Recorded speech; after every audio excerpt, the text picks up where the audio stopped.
আসসালামু আলাইকুম, আশা করি আপনারা ভালো আছেন। 5ই আগস্ট শেখ হাসিনা পালিয়ে যাওয়ার পর বাংলাদেশের রাজনীতিতে আরেকটি বড় ঘটনা ঘটে। আমরা যেটা দেখি, জামাত অনেকটা নতুন করে জন্ম লাভ করে এবং সেনাপ্রধানের সঙ্গে বৈঠক, বঙ্গভবনে বৈঠক সহ পরবর্তীতে সরকার গঠনের পেছনে জামাত একটা বড় ভূমিকা রাখে। এরপর থেকে সরকারে জামাতের অবদান বা প্রভাব নিয়ে নানামুখী আলোচনা রয়েছে। এর মধ্যে সত্য মিথ্যা দুটোই আসলে আছে। এমনিতে আমরা যদি তাকাই গত 10-11 মাস ধরে জামাতের যে কার্যক্রম সেটা বিশ্লেষণ করি, তাহলে দেখব যে আওয়ামী লীগের অনুপস্থিতিতে জামাত নিজেকে একটি প্রধান রাজনৈতিক শক্তি হিসেবে উপস্থাপনের চেষ্টা করছে। জামাত বেশ কিছু কার্যক্রম হাতে নিয়েছে। তারা এক ধরনের নির্বাচনী তৎপরতা চালাচ্ছে, কূটনৈতিক তৎপরতা জোরদার করেছে। সব মিলিয়ে দলটি খুবই আলোচনায়। আবার এমন অনেক কাজ আছে যা আসলে জামাত করতে পারেনি। করতে পারলে হয়তো ক্ষমতা রাজনীতিতে তারা আরও গুরুত্বপূর্ণ হয়ে উঠত। রাজনৈতিক বিশ্লেষকদের সঙ্গে আলাপ করে কিংবা জামাত নেতাদেরও কারো সঙ্গে আলাপ করে আমি এই সময়ে জামাতের রাজনীতি বোঝার চেষ্টা করেছি। প্রথমত যেটা দেখা যায় যে এই সময়ে জামাত তাদের সাংগঠনিক কার্যক্রম খুবই জোরদার করেছে। আমরা যদি দেখি যে এমনকি গ্রামেও জামাতের কার্যক্রম চলছে। এখন অনেক গ্রামে জামাতের কমিটি হচ্ছে, নানা রকম তৎপরতা চালাচ্ছে দলটি। বিশেষ করে গ্রাম ভিত্তিক জামাতের এই ধরনের কার্যক্রম আগে কখনো দেখা যায়নি। তারপর যেটা বড় কাজ আমরা দেখছি যে প্রায় 300 আসনেই জামাত তাদের প্রার্থী ঘোষণা করেছে এবং এটা আসলে অনেককে হতবাকও করেছে যে এইসব প্রার্থী ঘোষণা নিয়ে দলের ভেতরে কোনো রকম বিশৃঙ্খলা হচ্ছে না। কেউ মিছিল করছে না, কেউ প্রতিবাদ করছে না, কিংবা এক আসনে একাধিক প্রার্থী নিজেদের মনোনয়নের জন্য কোনো রকম আন্দোলন করছে না। এটা জামাত যে একটা সুশৃঙ্খল রাজনৈতিক দল, এটা এই ঘটনার মাধ্যমে আবার প্রমাণিত হলো। বাংলাদেশের আসলে অন্য বড় কোনো রাজনৈতিক দলের জন্য নির্বাচনের এতদিন আগে প্রার্থী ঠিক করা খুবই অসম্ভব কাজ। এমনি তো আমরা আগামী নির্বাচনে দেখব যে বিএনপির হয়তো এক আসনে অনেক প্রার্থী থাকবে এবং তারা লড়াই করার চেষ্টা করবে, কিন্তু জামাতের ক্ষেত্রে এটা একটা ব্যতিক্রম। আরেকটা যেটা দেখছি আমরা, কূটনৈতিকভাবে জামাত খুবই তৎপরতা চালাচ্ছে। গেল 1-1.5 মাসের মধ্যে ঢাকার প্রায় সব গুরুত্বপূর্ণ রাষ্ট্রদূতদের সঙ্গে জামাত বৈঠক করেছে এবং দলটির আমিরের যে নবনিযুক্ত পররাষ্ট্র বিষয়ক উপদেষ্টা, তিনি এক্ষেত্রে একটা বড় ভূমিকা রাখছেন।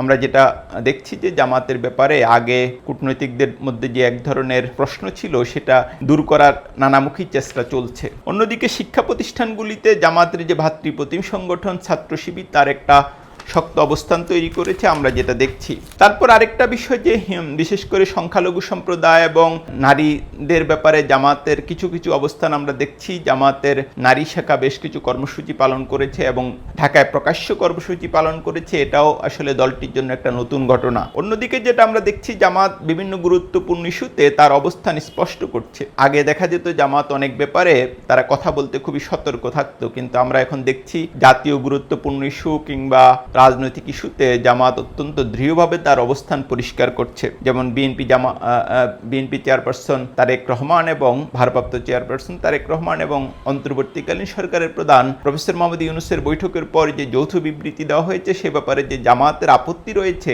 জামাত এটা অত্যন্ত স্পষ্টভাবে উল্লেখ করেছে এবং ঐক্যমত্য কমিশনের বৈঠকও একদিন বয়কট করেছিল।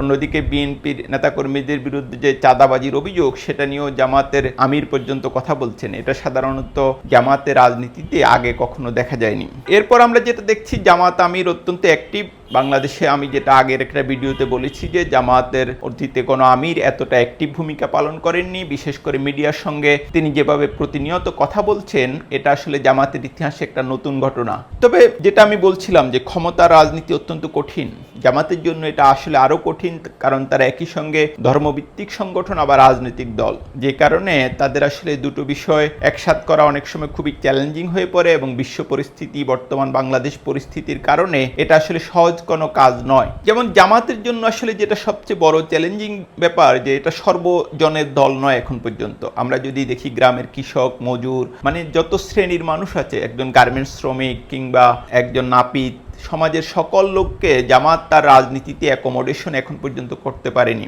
জামাত যদি ক্ষমতার রাজনীতিতে যেতে চায়, যেটা আসলে জামাত ওইভাবে এখনো পর্যন্ত জামাত নেতারা খোলাখুলি বলেনও না যে তারা ক্ষমতায় যেতে চান বা ক্ষমতা রাজনীতিতে তাদের একটা বড় ভূমিকা থাকবে। কারণ আমরা যেটা দেখছি যে সর্বশেষ দুটো জরিপে জামাতের ভোট কিন্তু অনেক বাড়ার ইঙ্গিত পাওয়া যাচ্ছে। গত বছর মে মাসে একটা জরিপ হলো, সেখানে যেটা বলা হয়েছে জামাত 31% ভোট পেতে পারে। সম্প্রতি সর্বশেষ যে সানেমের যে জরিপ হলো, সেখানেও আসলে 21% মানুষ জামাতকে ভোট দিতে পারে এমনটা বলা হচ্ছে, যেটা জামাতের ইতিহাসে আসলে আগে কখনো হয়নি। এই প্রেক্ষাপটে আমি যদি খুব স্মরণ করতে পারি, একমাত্র জামাত নেতা রফিকুল ইসলাম খান তিনি একবার বলেছেন সম্প্রতি যে জামাত ক্ষমতার ধার প্রান্তে। জামাতের অন্য নেতারা এটা পরিষ্কার করে বলেনও না। রাজনীতিতে আপনাকে সাহস দেখাতে হয়। তো আমরা যেটা দেখছি, জামাতের রাজনীতির একটা প্রধান দুর্বলতা হচ্ছে যে দলটি আসলে ক্ষমতায় গেলে বাংলাদেশ রাষ্ট্রটা কেমন হবে তার কোনো রোডম্যাপ তাদের হাতে আছে কিনা আমি জানি না, তারা জাতির সামনে উপস্থাপন করতে পারেনি। মানে আপনি একটা পরিষ্কার ধারণাপত্র জাতির সামনে হাজির করতে হবে যে আপনি